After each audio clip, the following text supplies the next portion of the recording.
ఇక జీవో ఇద్దాం డ్రామా చూద్దాం. 42% బీసీ రిజర్వేషన్లపై ఉత్తర్వు ఇవ్వాలని ప్రభుత్వం నిర్ణయం. అసెంబ్లీలో ఆమోదించిన బిల్లుల ఆధారంగా ఇచ్చేందుకు కసరత్తు.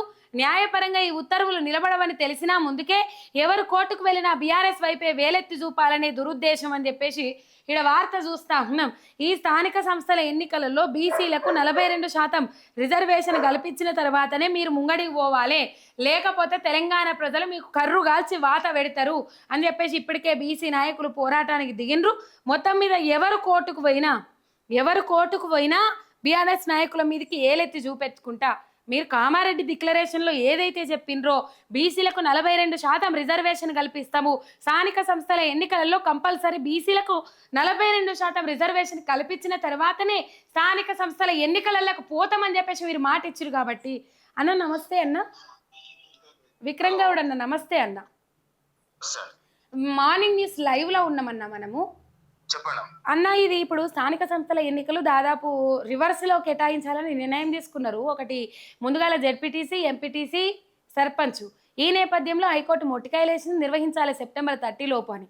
ఇప్పుడు కామారెడ్డి డిక్లరేషన్లో ఏదైతే 42% రిజర్వేషన్ అన్నారు కదన్నా, అది అమలు చేసే అవకాశాలు ఉన్నాయా, లేకపోతే ఇవ్వకపోతే ఏంటి పరిస్థితి అంటారు? ఇప్పుడు మనం ఒక శుభ పరిణామం ఏంటంటే మనకు 3 నెలలు సమయం దొరకడం మంచి విషయం. అది మేమందరం కంగారు పడ్డది ఏంటంటే ఒకవేళ హైకోర్టు 15 రోజులను లేకపోతే జూలై లోపల ఫినిష్ చేయమని అంటదేమో అనుకున్నాము. కానీ 3 నెలల సమయం దొరికింది కాబట్టి అది ఓన్లీ ఇచ్చిన సింగిల్ బెంచ్ జడ్జిమెంటే. మళ్ళీ మన గవర్నమెంట్ తలుచుకుంటే ఈ గవర్నమెంట్ అనుకుంటే దాన్ని మేము మళ్ళీ పూర్తి బెంచ్కి పోవచ్చు, లేదా సుప్రీం కోర్టుకు పోయి సమయం పెంచుకోవచ్చు. సరే తీర్పు ఏదేమైనా మీరు అన్నట్టు ఇప్పుడు మనకు ఇక్కడ రావాల్సింది ఏంటంటే మీరు జెడ్పీటీసీ ముందు పెడతారా, ఎంపీటీసీ ముందు పెడతారా, లేకపోతే ఇంకో విధంగా ముందుకు పోతారా మాకు సంబంధం లేదు. మాకు కావాల్సింది 42% రిజర్వేషన్లు కావాలి. అది ఏ విధంగా సాధ్యం అనేది ఇప్పుడు నెక్స్ట్ మంత్ లో మనకు పార్లమెంట్ సెషన్స్ కూడా ఉన్నాయి. ఇప్పుడు కేంద్ర ప్రభుత్వం ఏదైతే ఈ బిల్లు మనము ఇక్కడ గవర్నర్ ఆమోద పరిచి అక్కడ పంపించామో అక్కడ ప్రెసిడెంట్ కూడా ఆమోదం తెలపాలి. ఎందుకంటే మన సుప్రీం కోర్టు గైడ్ లైన్స్ ప్రకారం 3 నెలల కన్నా బిల్లులు ఎక్కడ కూడా ఆగొద్దు అనేది ఒకటి ఇచ్చింది.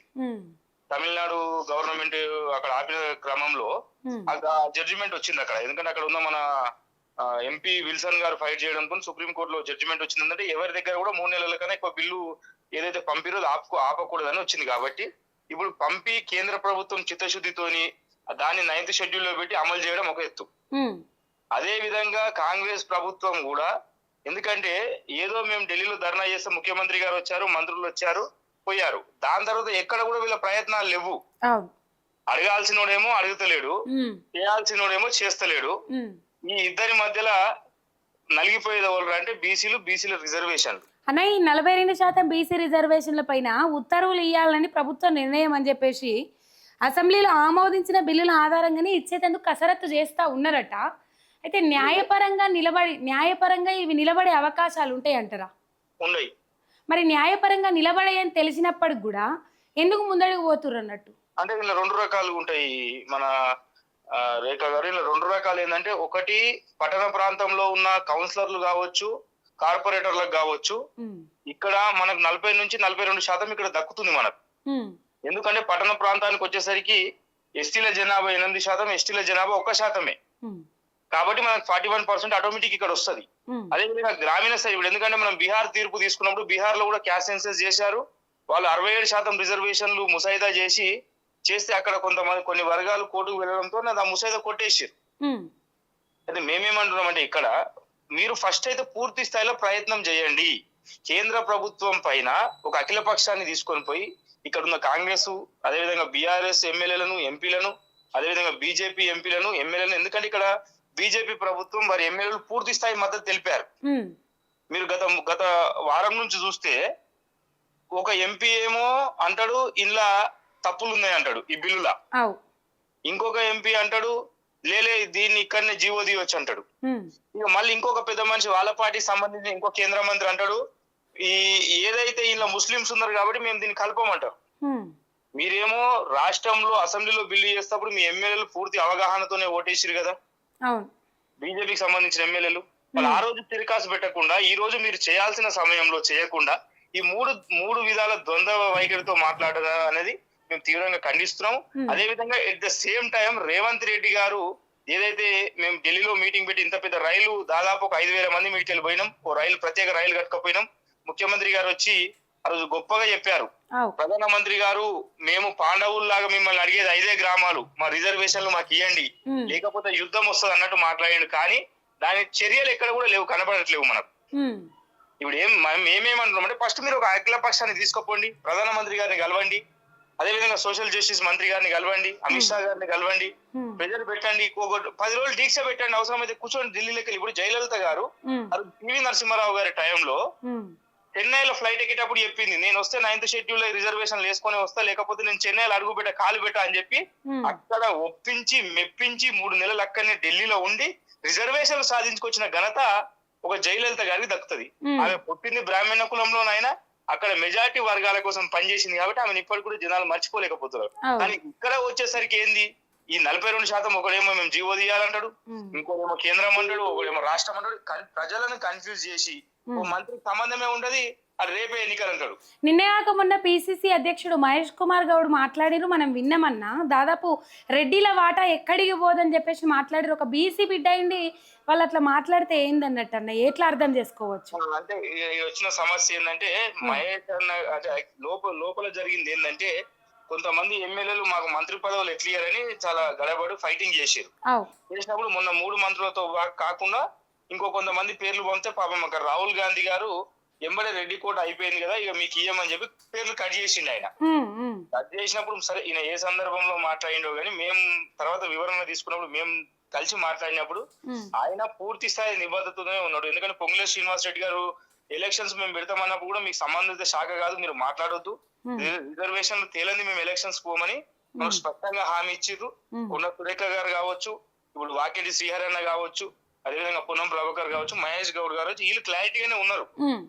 కానీ ప్రభుత్వ పెద్దలు ముఖ్యమంత్రి గారు దీన్ని ఎందుకు మీరు అసలు దీన్ని ఒక ఇంత పెద్ద అంశాన్ని పరిగణలోకి తీసుకుంటలేరు? ఏదో మంత్రులతోనో పిసిసి గారితోనో మాట్లాడించే ప్రయత్నం, కానీ మీ ఎఫర్ట్స్ అన్ని ఎక్కడ ఉన్నాయి? మీరు కేంద్రంలో ఎందుకు అఖిల పక్షాన్ని తీసుకుపోయి ఎందుకు కూర్చోలేరు? లేదా అవసరమైతే జంతర్ మంతర్ లో ధర్నా ఎందుకు పెడతలేరు? కనీసం మీరు ప్రైమ్ మినిస్టర్ ని కలిసే ఎందుకు చేయట్లేదు? మీరు దాంట్లో ఏంది లోపం ఏంది?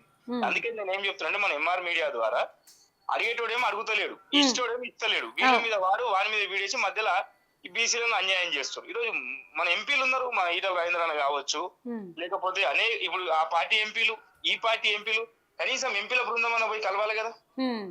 ఈ బర్నింగ్ ఇష్యూని తీసుకుపోయి బీజేపీ పార్టీలో ముగ్గురేమో 3 విధాలుగా మాట్లాడతారు, కాంగ్రెస్ పార్టీలో ఎవరు ఇష్టం వచ్చినట్టు వాళ్ళు మాట్లాడతారు, ఇక బీఆర్ఎస్ లోనేమో వాళ్ళు ఇష్టం వచ్చినట్టు వాళ్ళు చేస్తారు. ఈ పార్టీల పంచాది ఓటు బ్యాంకు రాజకీయాలే తప్ప బీసీలకు న్యాయం చేస్తా అనే ఆలోచన గానీ ఆ విధంగా గానీ వీళ్ళు పోతలేరు. రైట్ అన్న, ఒకవేళ 42% ఇవ్వని పక్షాన ఏంది పోరాటం, ఏంది బీసీల పోరాటం ఏంది? ఖచ్చితంగా 42% ఇవ్వకపోతే 42% ఇస్తా అని చెప్పి గద్దెని ఎట్లెక్కిర్రో 42% ఇవ్వకపోతే అదే విధంగా గద్దె దించే ప్రయత్నం వాళ్ళకి తెలుస్తుంది. బీసీలంతా ఏకతాటిపైకి వచ్చారు. అప్పట్లాగా లేదు, ప్రతి రంగంలో లాయర్లు కావచ్చు, డాక్టర్లు కావచ్చు, యాక్టర్లు కావచ్చు, ఇంజనీర్లు కావచ్చు, మీడియా కావచ్చు, ప్రతి ఒక్క రంగంలో బీసీలు ప్రతి ఒక్కరు ఇన్ని రోజులు అణచివేయబడ్డం. ఇంత పెద్ద ఓటు బ్యాంకు మనది. ఈ రాష్ట్రంలో ప్రతి ఉద్యమంలో మనం ఉన్నాం. స్వతంత్ర ఉద్యమం నుంచి సపరేట్ తెలంగాణ ఉద్యమం దాకా కీలక భూమిక పోషించింది బీసీలం. అందరు ప్రతి ఒక్కరికి ఉంది. మేము కూడా ఏం చేస్తున్నాం అంటే, ఆయా పార్టీలో ఉన్న బీసీ నేతలు అందరూ మాకు కూడా టచ్ ఎవరు, టీఆర్ఎస్ బీసీ నేతలు కావచ్చు, కాంగ్రెస్ బీసీ నేతలు కావచ్చు, బీజేపీ బీసీ నేతలు కావచ్చు, వాళ్ళ పార్టీ అధిష్టానం కొంచెం కరెక్ట్ లైన్ లేదు కాబట్టి ఆ విధంగా ముందుకు పోకపోతే మాత్రం ఖచ్చితంగా రాబోయే రోజుల్లో కాంగ్రెస్ చాలా ఇబ్బంది పడుతుంది. మేము కూడా దేశవ్యాప్తంగా చెప్తాం కదా, ఇప్పుడు మా బీసీ ఆర్గనైజేషన్ ఒక స్టేట్ కు సంబంధించి కాదు, దేశవ్యాప్తంగా ఉంది. ఇప్పుడు ఆగస్టు 7వ తారీఖు గోవాలో పెద్ద ఎత్తున మీటింగ్ పెడుతున్నాం.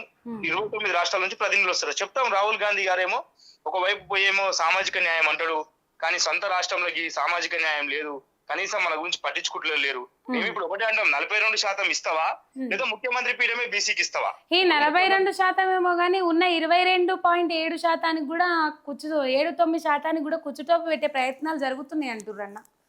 అంటే అందులో ఏం ఉండదు అట్లా. అంటే ఇలా 2 రకాలు ఏంటంటే, మన రాజ్యాంగం తెలిపిన ప్రకారం ఎస్సీ ఎస్టీల కోటాలు నిండినాక బీసీలకు రావాలి.